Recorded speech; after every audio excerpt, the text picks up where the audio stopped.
Assalamu alaikum warahmatullah. So in Quran studies today, inshallah, we'll be starting a new surah, and that is Surah Abasa, which means he frowned.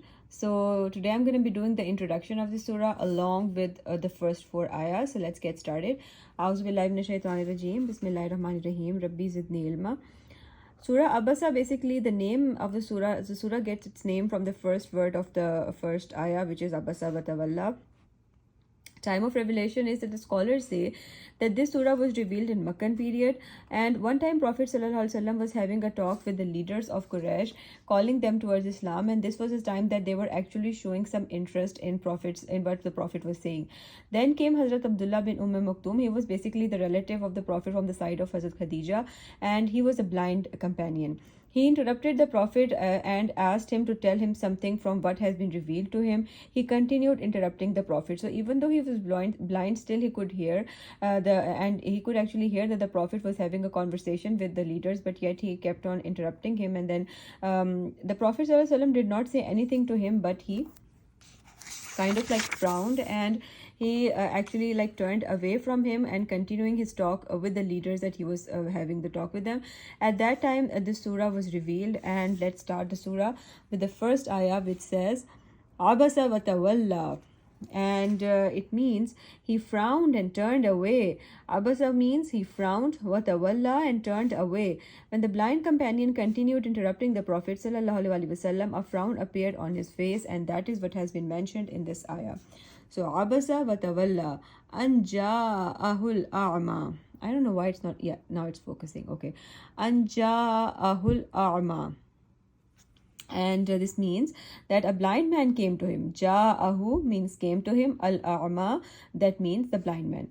Allah acknowledged Hazrat Abdullah ibn Maktoum by calling him the blind man and not a blind man. So he specifically mentioned that the blind man, and we know that who that blind man is. His blindness is mentioned because it's to make us realize that with what difficulty he must have come to the Prophet, because for a normal person who can see and can come really easily, but a person who's blind, he like it's very difficult for him to come. So all the effort that he put in coming to the Prophet has been acknowledged by Allah in this ayah, anja ahul a'ma, that he's a blind man, and even though he came to the Prophet. And then the next ayah is vama yudrika la'allahu yazzakka, and it means that how could you know, perhaps he would cleanse himself. Yudrika would make you know, la'allahu, that he may, yazzakka, purify himself. It means that the blind man who came to the Prophet seeking guidance would have gained benefit from it and would have tried to purify himself. And the last ayah for today is aw yazakkaru. I don't know why. Okay. Aw yazakkaru fatanfa'hu zikra. So it means that, or he might be mindful and good counsel might avail him, might benefit him. Yes, Zakaru means be reminded, and Fatan Farhu means so would benefit him, and Azikra means the reminder. So the reminder that he was asking the Prophet to give him, that might have he might have availed it, and he might have got a good benefit from that reminder.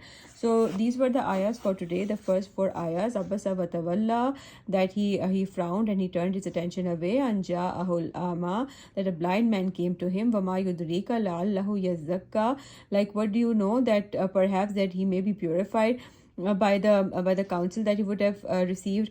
Aw yazzakkaru fatan farhu zikra, you never know a Prophet, perhaps he may be purified. So these were the ayahs for today. Inshallah we'll continue tomorrow. Fi amanillah.